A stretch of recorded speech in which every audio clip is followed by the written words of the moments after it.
Welcome back to the podcast. If you follow me on social media, which I hope you are, I'm super active in my free Facebook group. It's called Kelly Counts Macros Community. You should really join if you haven't yet. Link will be in the show notes.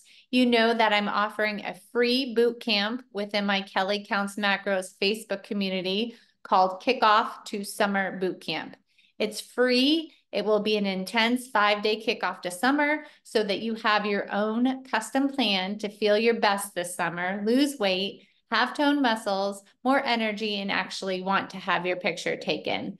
So, of course, I apologize for the background noise. They are working on my road outside the township is. So if you hear some beeping or weird noises, I apologize. But the kids are out of school and life changes a bit. My son is now driving with a permit. Both kids are involved in activities, sports, volleyball, basketball.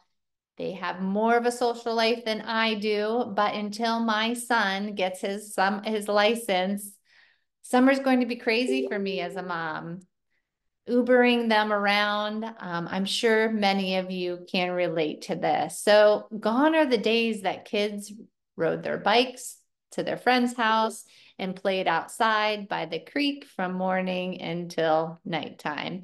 So this week in my paid Kelly Counts Macros Clubhouse monthly membership, we made a frosted protein lemonade. It's an amazing Chick-fil-A copycat recipe with half the calories and protein. It will satisfy the summer slushy craving. Even the kids will love it.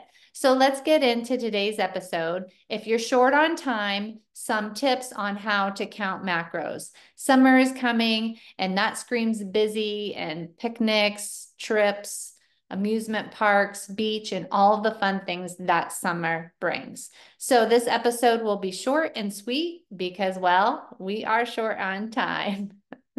Tip number 1, prioritize high calorie items and only track those. Now, this is if you are already have educated yourself and know the calories and macros of what are actually in items.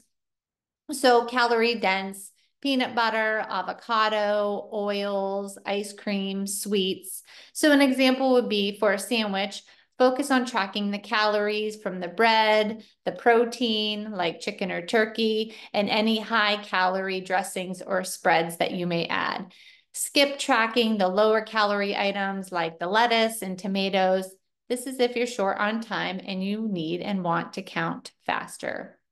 Tip number 2, embracing meal repetition. We have a shred that is ending right now, and I say rinse and repeat. It's okay to be boring. So sometimes clients say, I'm bored with my food. I'm bored with what I've been eating. I get that. But if you have serious goals, perhaps it needs to be boring. If you are busy, perhaps it needs to be boring. Instead, looking forward to adding in variety slowly or taking more time on a meal to look forward to, say on a Wednesday night when you know you have more time because you don't work, the kids don't have baseball and softball games that night, and you already have breakfast and lunch on repeat. Then also repeat and eat the yummy leftovers the next day. Save the variety for a Sunday afternoon when you have more time. So an example, have the same breakfast and lunch daily using that wonderful copy and paste function on your tracking app. I use My Macros Plus. It's an orange icon. There's only a one-time fee of $2.99. That's what I use, and I think it's super accurate.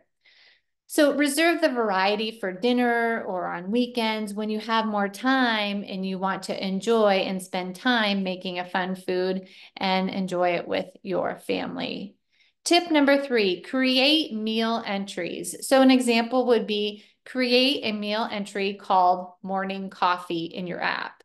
So include the coffee, the protein shake for the creamer and the sugar or the sugar substitute, and call it morning coffee. So creating a meal entry. Easily adjust the quantities each day without listing each ingredient separately. Or create a morning protein smoothie meal entry and adjust quantities as needed. Create a meal entry called big, awesome salad, or big as salad, as we call it in the shred and in the clubhouse. Add protein, veggies. Then the next week, you can just switch up the sauces or the spices, and that won't change the macros or the calories, but switch up the flavor.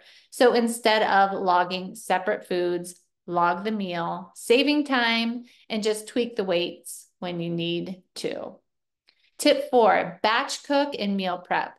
So example, if you're making chicken salad, the curry chicken salad from the clubhouse for lunch, prepare a larger batch at the start of the week.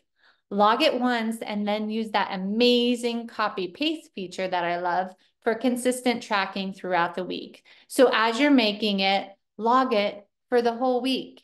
You hear me talk a lot about pre-tracking. If you prep and log breakfast and lunch all week, you're over 50% there. So if you take the time to make dinner, just make triple. It does not take any longer to make. If you're already taking the time to brown up meat for tacos, make triple the amount. You're already taking the time to do it. It doesn't take any extra time. Tip 5, use sticky notes while weighing. Now, this is something that I used when I first found macros. My kids were very, very young and dinner time was crazy. So while weighing the ingredients, just jot down the measurements on a sticky note instead of using your phone. This minimizes the distractions. You know, as Ben was saying, Mom, can I have more strawberries? And Lola was saying, can I have ketchup? So you get distracted as a mom, and it keeps you focused on accurate tracking. So let's say you go to track your shrimp and you pick up your phone and there's an Instagram notification. So you check that out. Then Aunt Susie texted, so she wants to come over and see the kids. Next thing you know, you don't log your food. So keep the sticky notes handy. You need a break from that phone anyways. Tip 6, take a picture of your meal. So an example, capture a quick picture of your plate on your phone, estimating it later for a more efficient tracking process. Yes, it will be estimated, but better than nothing, removing that all or nothing mentality. Plus, if you're like me, sometimes I can't remember what I ate. If it's 8 p.m. at night, maybe I can't remember what I had for lunch. Okay. So taking a picture. And also, if you have a coach like me and you're my private client, you can take a picture and I will estimate it for you. I love doing this with my private clients. They don't know how to track a meal out. After the waiter brings their food, they snap a quick pic, send it to me, and I tell them what to track. I love doing this with my private clients. So let's go back over these 6 tips real quickly. Jot them down, grab a pen and paper. Okay, tip number 1, prioritize the high calorie items and only track those. 2, embrace meal repetition. It's okay to be boring. Have fun with foods later on in the week when you have more time, when it's the weekend and you want to enjoy it with family. 3, create meal entries. Create that morning coffee entry. Create that morning protein smoothie entry. Create that big ass salad entry. Easy to rinse and repeat using that copy and paste function. Tip 4, batch cook and meal prep. So if you're making the amazing curry chicken salad inside of the clubhouse, make more and pre-track it for the entire week. If you're making tacos, you're already making 1 pound of ground beef. Why don't you make 3? Tip 5, use those sticky notes while you're weighing your food. It's just easier than getting your phone out and getting your phone all yucky and distracted because Instagram is showing you a notification. Tip 6, take a picture of the meal, estimate it, put it in later if you have not pre-tracked. That's all for today. Join the free boot camp, kick off to summer inside the Kelly Counts Macros Facebook community. It's free, the community's free, the boot camp is free, so that you can lose weight to reveal toe muscles and feel good in your own bathing suit this summer. The link will be in the show notes. As always, you guys are doing so much better than you think you are. I mean that. Until next week.